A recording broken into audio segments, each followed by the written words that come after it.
เฮ้พี่น้องเนาะน้องเบอร์ก็ได้ขึ้นรถเรียบร้อยแล้วพี่น้องเอ้ยก่อนอื่นเฮาก็สิจ่ายเงินให้ก่อนพี่น้องปัญหาโอเคขอบใจจ่ายเรียบร้อยน้องเบอร์ได้ขึ้นรถเรียบร้อยเลยพี่น้องเอ้ยนำเพิ่นจนว่าเมื่อยทางก็ยากอะไรพี่น้องอู้ทางก็ได้ร้อยพี่น้องเอ้ย ไปแล้วบัดนี้พ่อพี่น้องเอ้ยส่งน้องเบอร์เพิ่นขึ้นปากเซ่เนาะ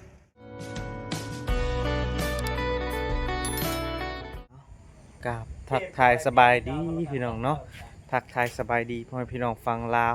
และก็สวัสดีพ่อพี่น้องฟังไทยกันเบิดสุขุสุขคนเนาะก็คือมื้อนี้เนาะทางน้องเบยเพิ่นก็สิได้เดินทางเนาะพี่น้องเนาะเพราะว่าทางน้องเบยเพิ่นก็สิบ่อยู่เพื่อนแล้วพี่น้องเนาะอ่าเฮ็ดจะได้เนาะพี่น้องเอ้ยทางน้องเบยเพิ่นก็สิได้เดินทางไกลแฮงเลยพี่น้องเอ้ยเพิ่นบ่ฮู้ว่าเพิ่นสิไปไสพี่น้องเนาะแต่ว่าก่อนอื่นทางบ่บัวก็ต้องไปถามทางน้องเพิ่นก่อนพี่น้องเอ้ยว่าเพิ่นสิเดินทางไปไสพี่น้องเนาะบ่บัวเห็นทางน้องเพิ่นแต่งตัวว่าสิไปอ่าเดินทางไกลเพิ่นว่าเนาะเสร็จบัดนี้บ่บัวก็บ่มีคนถ่ายแล้วพี่น้องเอ้ยเนาะเฮ็ดจะได้เนาะพี่น้องเอ้ยไปพี่น้องเดี๋ยวมาทักทายเพิ่นก่อนเนาะเอาสบายดีน้องเบยสิไปไสเนาะแต่งตัวรอแหละไปไสเด้โมโหนะเอ้าเขาว่าบ่ฮู้ก็ว่าเพิ่นแต่งตัวหล่อเนาะพี่น้องเอ้ยป้าคนไหนป่าไปหาเมื่อคืนนี่บ่มื้อเช้านี่ไป เอ้าพี่น้องเพิ่นเฮ็ดแนวใดพี่น้องป่ามันขึ้นหรือว่ามันหลงเบิดเขาว่าได้ป่าเนาะไปใส่หม้องเนาะเออไปใส่หม้องเนาะพี่น้องพยายามมองมื้อเช้านี่ก็น้ำซึมเข้าจอโทรศัพท์ก็โดนช็อตไปโดยเอ้าสรุปว่าสิไปไสมื้อนี้เอ้าเขาสิถามอะดีเลโอ้ยโหและตกอยู่ใส่อยู่นะฮะแล้วเอ้าเขาว่าจังซั่นพี่น้องเนาะเขาว่าได้ยินทางอ้ายเบาแล้วหน่อยว่าเจ้าสิไปปักเซ่บ่โดยจังได๋ จะแม่นแล้วมั้ยเออเพิ่นสิไปปักเซ่เลยพี่น้องเอ้ยสัมภาษณ์เพิ่นว่าสิได้เดินทางเมื่อวานนี้พี่น้องไปยังปักเซ่เนาะจ้ะไปหาที่เปียก ไปหาเฮ็ดเวียกปลาโตพี่น้องเอ้ยเอ้าไปเลยแหละนี่เขาสิไปส่งแล้ว บ่ทันไปทันอยู่ดอกมันเข้ายังก็ทันเอาไปเขาจะเปลี่ยนจากโทรศัพท์พี่น้องโอ้เกือบลมเป็นอะไรน้องเบยเมียนไว้เนาะโอ้โหต่อไปก็มีแต่ห้าวนั่นแหละสิไปเมียนให้ทั้งน้องเพิ่นเนาะพี่น้องเพราะว่าทั้งน้องเพิ่นก็สิได้เดินทางแล้วบ่ทันได้เมียนเนาะน้องเบยเนาะพี่น้องเอ้ยว้าโตสิฮอดปักเซอยู่บ่เนาะพี่น้องสงขลานี่นะเอาเมียนไว้คักๆเลยสิได้เดินทางก็บ่ใส่เกือบตัวนี้มันจังเกือบใหญ่นี่โอเคนะพี่น้องทางน้องบอยเพิ่นทางน้องบอยเพิ่นสิได้ปิดกระตู้แล้วพี่น้องเพิ่นสิได้เดินทางไปปักเซ่แล้วพี่น้องเอ้ยเนาะนี่พอดีบ่บัวก็เฮ็ดให้กาภัยเมื่อวานนี้กาพาผ่าเนาะพี่น้องเอ้ย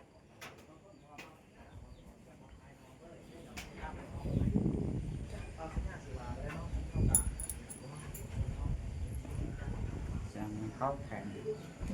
ยังหายังหรือมันหากระแจป่ะเอาไปดีกันแบบว่ายังมีคนเข้าเรือนนี่อาเซตมันล็อกประตูเรียบร้อยแล้วพี่น้องเอ้ยกินได้หรอพ่อปักขึ้นปักไข่ด้วยสั่งถอดมาแล้วถอดหมดแล้วเรียบร้อย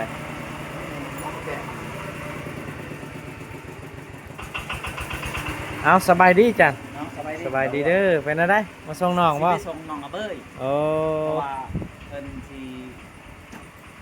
ไปอันนั้นนะว่าง่ายไปเรียนสมแป้งโอ้โหดีคือกันเนาะไปเรียนซ้อมแป้งพี่น้องแต่ว่าให้น้องกันใกล้และกันโอ้เป็นอันนั้นโดยแม่นเพิ่นเฮ็ดได้ก็ดีเด้อทุกคนใช้เพิ่นน้องโอ้ขับเรียนดีๆเด้อเว้ยเด้ออันให้ถึงปิดรถโดยผมไม่ได้อยู่แล้วพี่น้องเอ้ยเฮาก็บ่มีเวลามาถ่ายเพิ่นก็ว่าแม่นโดยแม่นเพราะว่าทั้งเฮาก็ไป เฮ็ดอื่นไล่เนาะ โดย บ่ แม่ ง่ายๆเฮากันจะปะเฮ็ดเก่าไปเรื่อยๆนะ โดยแม่ แต่ก็ไม่มือนี่เนาะผู้ใหญ่เพิ่นให้เฮาไปส่งน้องอาเบ้ยก็จะได้ไปส่ง โดย ตอนนี้เวลาไปส่งเพิ่นเลย ทางน้องเบยเพิ่นก็สิได้ไปเรียนซ่อมแป้งเนาะก็มีแต่ตั้งใจเอาหั่นแหละน้องเอ้ย ไปแล้วมันสิได้เนาะ สิดีเนาะ แล้วมันสิดี เอาสบายเบ้ยไปเอาไว้ดีๆแล้วลูกแก่ลูก อ่า ยังแหละมาบ่วงซื้อหนังมาแมนกินเจี้ยมาเจี้ยเนาะบ่ได้ได้โอ้ทุกคนเอ้ยมาดีจ้าเพื่อนน้องอาเบ้ยก็ ก็ดีคือกันพี่น้องเอ้ยพี่น้องเพิ่นก็ไปหาอาชีพเนาะพี่น้องหาอาชีพซ่อมแป้งนี่โอ้พี่น้องเอ้ยคันว่าเป็นนี่ก็2-3 ปีนี่รวยเลยได้พี่น้องเอ้ยเป็นอาชีพซ่อมแป้งนี่โอ้พี่น้องเอ้ยสุดยอดเนาะมีคนสนับสนุนเนาะถือว่าดีพี่น้องเอ้ยมีผู้ใหญ่สนับสนุนให้ไปซ่อมแป้งรถพี่น้องเนาะว้าวสุดยอดเลยพี่น้องอาชีพเป็นอาชีพที่รวยไวขนาดพี่น้องซ่อมแป้งรถ จังได้ทางว่าบวกอดีดีใจน้ำนองเพิ่นพี่น้องเอ้ยเห็นทั้งน้องเพิ่นก็สิได้ไปเรียนซ่อมแปลงเนาะพี่น้องเอ้ยพี่น้องเนาะซ่อมแปลงรถนี่ก็ดีเด้พี่น้องเอ้ย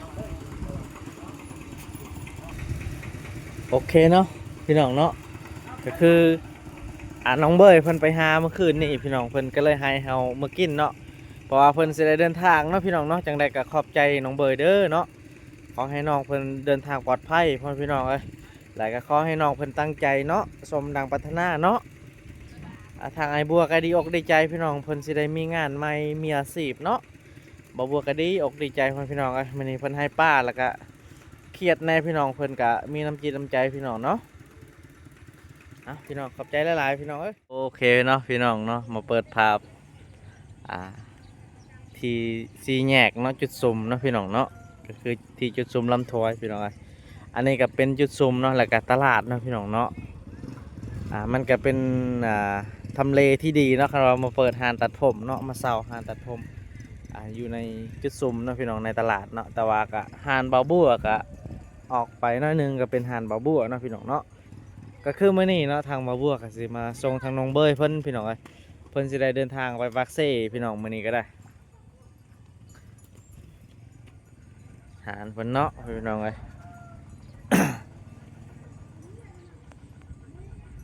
นี่บรรยากาศในตลาดนะพี่น้องเอ้ยโจพูดน้องเบยเนาะเดี๋ยวสิโชว์ให้เบิ่งพี่น้องให้มาน้องเบยอยู่พูดพี่น้อง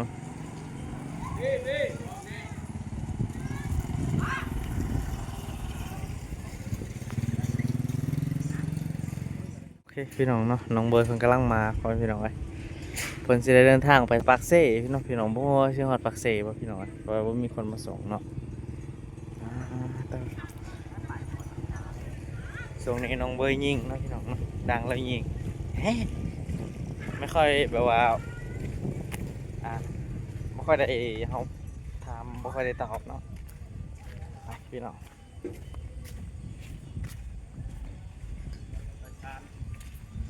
นี่เราโดยสารเนาะพี่น้อง ใจเด้อเบ้ยเด้อ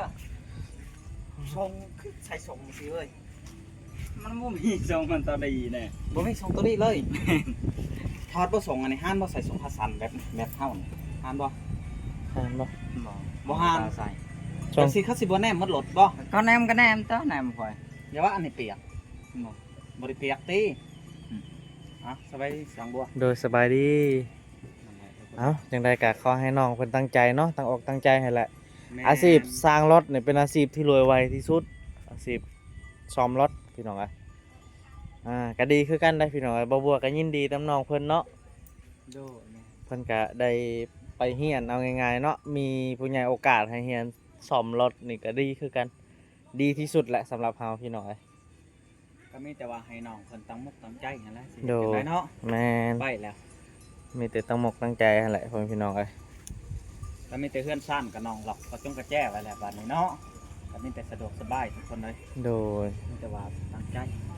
มีแต่ต้องอ ไป อก ได้ ตั้ คื ง อ ใจ เงาๆจากไปบ่หรือบ่จากไปเดี๋ยวนี้ เงาๆเนาะหนาวบ่ ไปดีใจบ่ ดีใจบ่ ดีใจสิได้ไปปักเซ่แล้วผู้ที่อันคันอายลงสารวัตรอายสิไปแวะลินน้ำเด้อ เนาะ ปากเซเนี่ยเป็นนครที่ปากเซ นครปักเซเป็นนครที่ใหญ่ที่สุดแล้วก็เจริญได้ดีได้ไปเมืองเจริญเนี่ยอายยังบ่เคยไปเลยได้ ปักเซนี่ดีคือกันดีหลายๆเลย แล้วก็เป็นคันว่าไปเฮียน ในใจผมอยากให้ใช้ทรงนี่แบบเบาสัญญานี่ให้ โอ้ เพิ่นไป แม่นๆแบบทรงคาซันดีกว่า บ่อ่าน ทรงคาซันดีกว่าน้องมันสีเทกว่าแล้วมันสีดูดีกว่าเนาะดีกว่ามันขาดเนาะ ขาดแห้ง ทางก้นก็ขาดแหละ ขาดบ่ทั้งคน ขาดแบบ บ่เหลือ ใช้ทรงไอซื้อให้ตอนนั้นตะกี้ตอนนั้น นี่เด้ อันนี้ แม่ ตัวที่ว่าเจ๊อันใด แม่น ทรงเอ อันนี้บ่ แม่น อ๋อแต่เบาสัญญาซื้อให้คนทุกคนเพิ่นก็บ่ได้ซื้อทรงเลยแม่นบ่ เนาะ เบาสัญญาซื้อทรงให้เพิ่นแล้วก็ซื้อเสื้อก็ขาดแล้วบ่เสื้อฮะ ขาดแล้ว ขาดและเสื้อช่างก็เขาเจ้าเอิ้น บ่ฮู้ อันมีก้าหั่นเด้ เออ เพิ่นมักหั่นเด้ โอ้ เสื้อมีก้าแขนยาวหั่นเด้ สไตล์ทรงเอป่ะ ทรงเอหั่นแหละสไตล์ทรงเอหันวัยรุ่นอันนั้นยกกระซิบหั่นเด้ โดย มันได้ขาดมาแล้ว ขาดเรียบร้อยพี่น้องเนาะตอนนี้ก็คือทั้งน้องเพิ่นก็ยัง แบบได้อันสิติดต่อบ่หน่อยได้อยู่บ่บัดนี้ บ่ได้ บ่ได้มีแต่เบาสัญญาสิโทรหาเบาหน่อยลองเบิ่งก่อนช่างบ่เพราะว่าสิให้เบาหน่อยไปหับน้องเพิ่นอยู่อันเซโนฮู้บ่เซโนฮู้อยู่แล้วว่าบอกเพิ่นว่าลงคิวรถเซโนว่าซั่นเด้อ น้องฮู้อยู่ดอกมีแต่บอกนั่นว่า โดย ลงคิวรถเซโนแล้วทางไอ้น้อยเพิ่นสิไปรับเอาบ่ โดยเนาะ โอ้ก็ดีคือกันทั้งน้องเพิ่นโทรศัพท์บ่มีเนาะบ่มีแล้วบ่เราจังได๋ ฮัลโหล บ่มีเลยเนาะคันว่าอัน ซิม นั้น ซิมซิมอะเบยใต้และได้มันแบบว่าน้องเพิ่นบ่มีอันซิมเลยได้เฮ้ยบ่โทรศัพท์เพิ่นก็ใต้หมดแหละ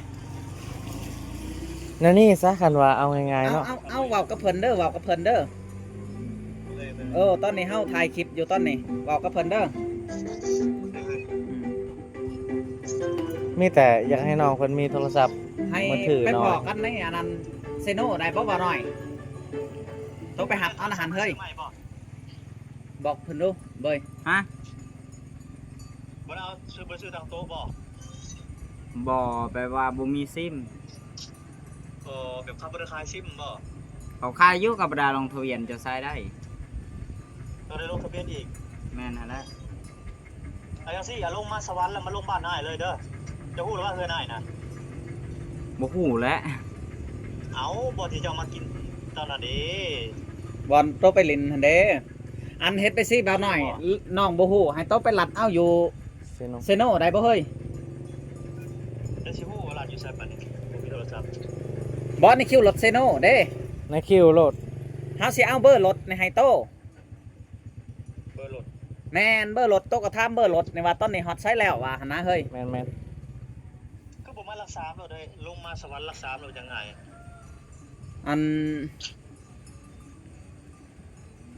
ยันแต่บ่ฮู้บอลอยู่อีกบ่ได้มีโทรศัพท์ บ่เลยมารักสถานีสูงๆนี่เจ้าก็ฮู้อยู่เด้เจ้าบ่มาเจ้ามากินเบียร์น่ะ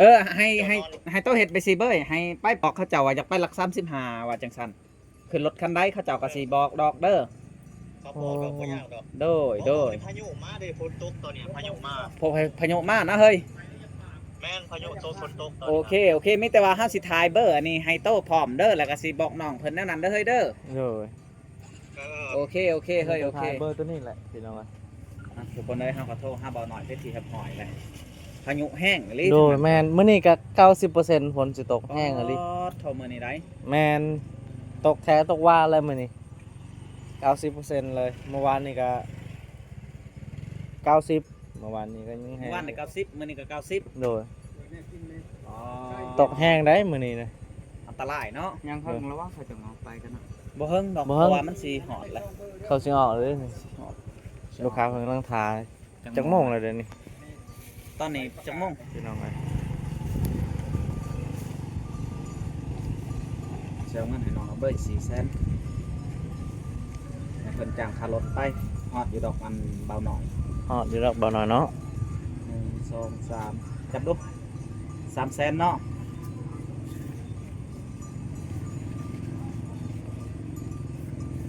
400,000ครบบ่นับเบิ่งดู400,000คนเอามาส่งเพิ่นฮอดคิวรถอันทุกซุ้มเนาะเอาเงินให้น้องเพิ่น400,000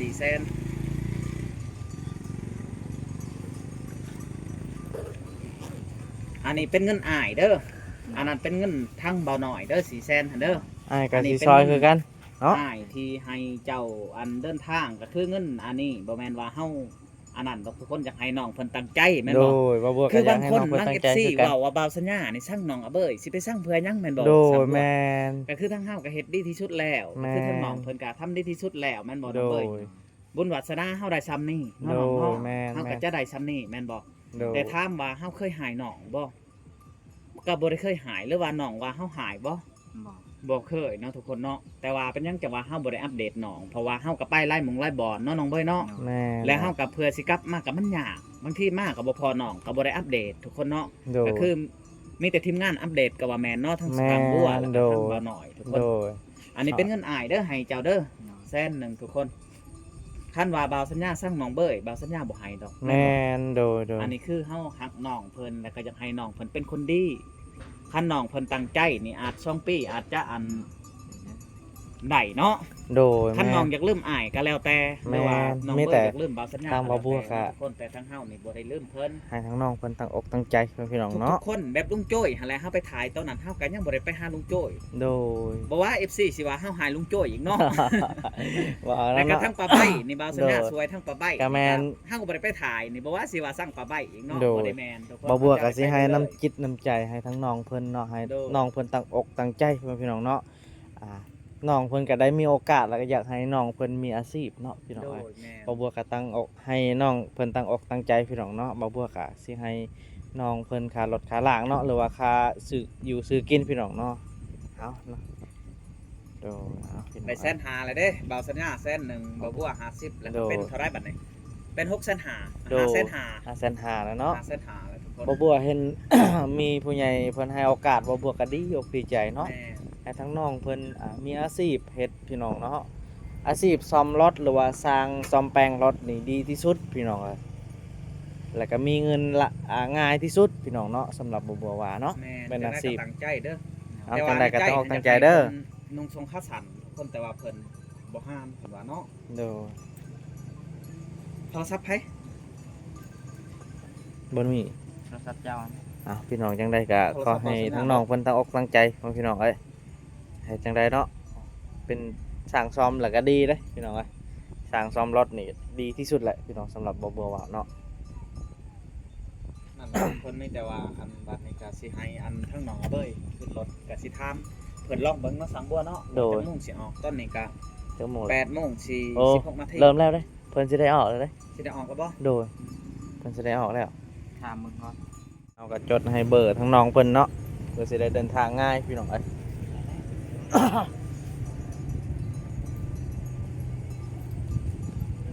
เอาดีอกดีใจว่าน้องเบย เนาะ เอาจังไดก็ขอให้น้องเพิ่นเดินทางปลอดภัยพี่น้องเอ้ยตั้งอกตั้งใจให้แหละเดินทางไปไกลแล้วจังไดก็เพิ่นให้โอกาสเฮาแล้วพี่น้องเอ้ยเฮาก็ต้องอกตั้งใจเอา แม่นโอกาสสุดท้ายท้ายสุดก็ว่าแม่นแน่นอน แม่น เลยตั้งใจเด้อน้อง เพราะว่าน้องเบยคนเดียวเด้เขาให้โอกาสที่ หลาย เขา ข้อ มา มูล แม่น เขาให้โอกาส เข้ามาเป็นสร้างซ่อมรถหรือว่าสร้างซ่อมแปลงรถพี่น้องคนอื่นเขาบ่ให้โอกาสง่ายๆได้สร้างซ่อมแปลงรถมันยากแน่นอนเนาะ ยาก พี่น้องเอ้ย เพิ่นเลย แต่ว่าทั้งน้องเพิ่นก็ยังมีบุญวาสนาหลายอยู่พี่น้องเอ้ยที่มีผู้ใหญ่ให้โอกาสก็มีแต่ต้องออกตั้งใจอะไรตัวเนี้ยเป็นอาชีพที่ดีที่สุดเนาะพี่น้องเอ้ยเป็นอาชีพทุจริตหรือว่าอาชีพอยู่กับตัวเฮาเลยคืออายเห็นบ่เป็นสร้างอันน่ะตัดผมเนาะ โดย มันก็เป็นอาชีพในโตเฮาเลยบ่มีไผเฮ็ดได้สมมุติว่าเฮ็ดแต่ว่ามันบ่คือกันนะพี่น้องเอ้ยแหม่ เป็นอาชีพที่ดีที่สุดแหละพี่น้องเอ้ย ตั้งมุกตั้งใจนั่นแหละ แม่น อยู่ในบ้านหาเงินหาค่ำมันก็ยากเนาะ ยากเนาะ ยากก็มีแต่ว่าด้นๆแล้วก็มาเจาะเพื่อนเทื่อนึงก็ได้ โดย จากคนมากก็บ่ใกล้ โดย ใกล้ก็ได้ทุกคนเลย แม่นก็บ่ไกลจากปักเสเนาะ โดย อีกอย่างมันก็เดินทางง่ายแน่รถมันก็รถตัวนี้มันก็เข้ามาหาเฮาได้เนาะรถสองแถวนี่ นั่นแหละรถไทยก็มาแล้วทั้งเฮาก็สิได้ไปนำประสู้แล้วให้น้องเบ้ยขึ้นรถใหญ่เด้อ หรือว่าสั่งบัวอยู่น้ำหนองก็ได้เด้อ โดย อยู่จนกว่าน้องขึ้นเด้อ โดย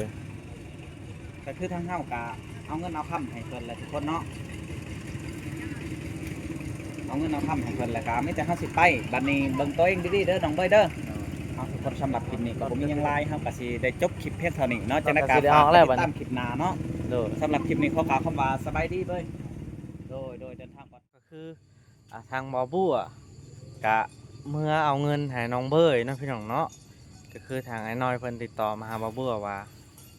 ให้บอบูให้เนาะแล้วก็เพราะว่าอันน่ะบอบูให้เมื่อกี้50เนาะแต่ว่าก็ทางไอ้บอสัญญาให้อีก400,000แล้วก็ไอ้เพิ่นให้อีกเนาะพี่น้องเนาะแต่ว่าเพิ่นไปแปลงโทรศัพท์พี่น้องเอ้ยเพิ่นไปซ่อมโทรศัพท์ใหม่พี่น้องเอ้ยก็เลยบ่พออีกพี่น้อง เงินบ่พออีกว่าสิไปถ้าปักเซ่เนาะพี่น้องเนาะเงินบ่พออีกตอนนี้เพิ่นกำลังยังถ่ายอันนั้นรถอยู่พี่น้องไปพี่น้องมาเบิ่งกันเลยเนาะบ่เบื่อกะสิขับไปหาเพิ่นเนาะ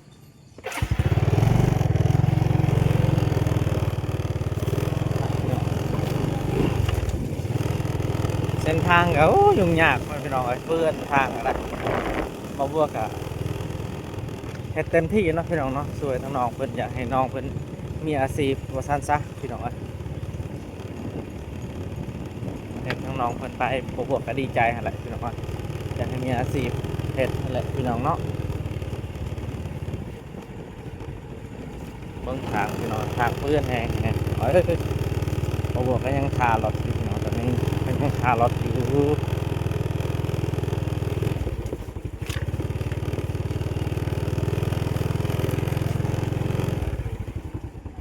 ทางเปื้อนแห้งพี่น้อง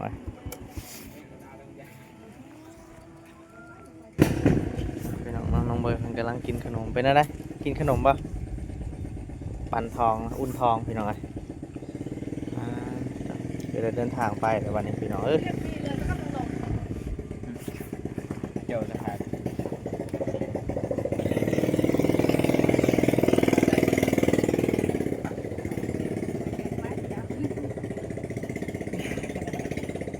พอลุตัวนี้เจาะไปเที่ยวแล้วแบบทรงกระขาดเนาะคนพี่น้องก็เนาะที่มีแบบนี้โอเคเนาะพี่น้องเนาะเราก็ยังทาทั้งน้องเพิ่นเนาะทารถสองแถวเพิ่นออกเนาะพี่น้องตัวนี้เนาะก็คือทางบ่บัวกันยังทาทั้งน้องเพิ่นพี่น้องเนาะเดี๋ยวมื้อนี้บ่บัวสิพามาเบิ่งปลายเนาะปลายหมู่บ้านลำถวายพี่น้องตัวจุดซุ่มลำถวายเนาะนี่หลายๆคนก็ว่าบ่ฮู้เนาะว่าจุดซุ่มลำถวายนี่เนาะพี่น้องนี่เห็นบ่สนเขตมุกสนวดีบ้านลำถวายบ้านพัฒนาเนาะพี่น้อง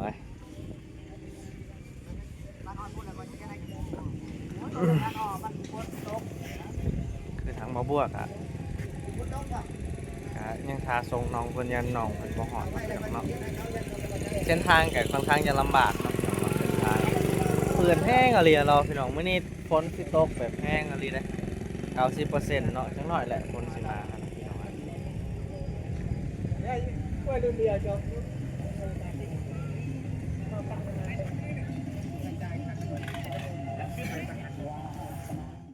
ทาน้องเบยเพิ่นจักไปไสพี่น้องเอ้ยไปซักเบ็ดป่ะไปไสเป็ดแพงไว้ห้องมันต้องเต็ดเลยกี่เซตอาปัดเจอเอาเป็นอะไรสีเดินทางแล้วป่ะเอาขึ้นบ่นี่สิจกให้เงินเจ้าของโดยสารหรือว่าสิจกให้เจ้าอ่ะแล้วแต่ดอกอย่าให้ไปก็ให้ถ้าได้ไอ้ฮอดพูดอันเซโน่ได้เนาะแล้วไปฮอดเซโน่ป่ะเบยได้พี่น้องน้องเบยกันได้ขึ้นรถเรียบร้อยแล้วพี่น้องก่อนอื่นเฮาก็สิจ่ายเงินให้ก่อนพี่น้องจ่ายเงินให้ทางค่าโดยสารเนาะพี่น้องป้าเจ้าแสนหาเพิ่นว่าฮอดพูนเอาแสนหาโอเคขอบใจเรียบร้อยน้องเบยได้ขึ้นรถเรียบร้อยเลยพี่น้องนำเพิ่นจนว่าเมื่อยทางก็ยากอะไรพี่น้องทางก็ได้ไปได้หรือบอลแล้วนี่ไปได้อยู่แล้วฮอดมาแต่บ้านเฮาแต่ว่าเขตเฮานี่แหละมันยากทางก็ได้เปื้อนแห้งอะไรรอเพิ่นพี่น้อง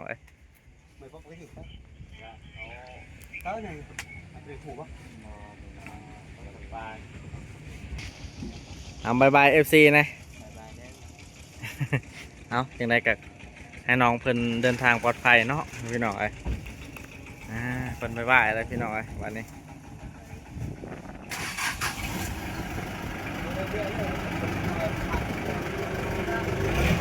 เรียบร้อยไปแล้ววันนี้ บ๊ายบายไปเลยเรียบร้อยพี่น้องเอ้ย ไปแล้วบัดนี้พ่อพี่น้องเอ้ยส่งน้องเบยเพิ่นขึ้นปากเซ่เนาะเอาพี่น้องเอ้ยกะสิประมาณนี้เนาะพี่น้องเนาะบ่าวบัวกะ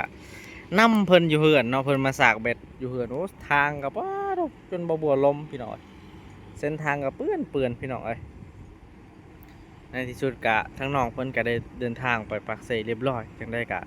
บ่าวบัวกะขอให้น้องเพิ่นเดินทางปลอดภัยเนาะพี่น้องเอ้ยบ่าวบัวก็ดีอกดีใจพี่น้องเห็นทั้งน้องเพิ่นได้งานแล้วก็มีอาชีพเนาะทางผู้ใหญ่เพิ่นก็ให้โอกาสเนาะเอาพี่น้องเนาะสำหรับคลิปนี้บ่าวบัวก็สิได้ปิดคลิปไว้เพียงสำนี้ก่อนเนาะพี่น้องเนาะก่อนอื่นก็อย่าลืมฝากกดไลค์กดติดตามให้ในเด้อพี่น้องเอ้ยเพื่อเป็นกำลังใจให้บ่าวบัวเฮ็ดคลิปต่อๆไปพี่น้องเนาะ